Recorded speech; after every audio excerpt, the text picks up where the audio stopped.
చేశాను. సో చూద్దాం. ఇక్కడ మనం ఏదైతే యూఎస్‌సి ఎన్వో అనేటువంటి నంబర్‌ని తీసుకున్నామో, రిఫరెన్స్ నంబర్ తీసుకోగానే ఈ వచ్చినటువంటి ఫీల్డ్స్ అన్నీ ఎక్కడి నుండి వచ్చాయండి? మనకు వేరొక టేబుల్‌లో నుండి ఎలక్ట్రిసిటీ కన్స్యూమర్ డీటెయిల్స్ అనేటువంటి టేబుల్ నుండి వచ్చాయి. అయితే మరి పొరపాటున ఇక్కడ అప్‌డేట్ చేసే ఛాన్సెస్ ఉంటాయి ఎవరైనా అనుకున్నప్పుడు ఏంటంటే, దీన్ని రికార్డ్ ఓపెన్ చేయగానే మనకు ఏంటి రీడ్ ఓన్లీ మోడ్‌లోనే కనబడాల. సో మరి ఇది ఆ టేబుల్ మీద చేసి మనం రీడ్ ఓన్లీ చేద్దామా అంటే అక్కడ మనకు అవసరం. అక్కడ అప్‌డేట్ అనేటువంటిది ఖచ్చితంగా చేయాల్సిందే.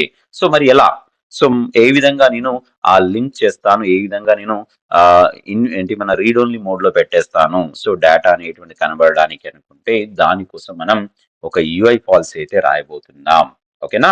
సో యూఐ పాలిసీ అనేది చాలా సింపుల్‌గా ఉంటుంది. ఎందుకంటే స్క్రిప్టింగ్ రాసేదానికంటే సింపుల్‌గా సో మనకు సర్వీస్ నవ్ అంటేనే లో కోడింగ్ ప్లాట్‌ఫార్మ్ అని చెప్పుకున్నాం. సో కాబట్టి ఈ లో కోడింగ్ ప్లాట్‌ఫార్మ్‌లో అవసరం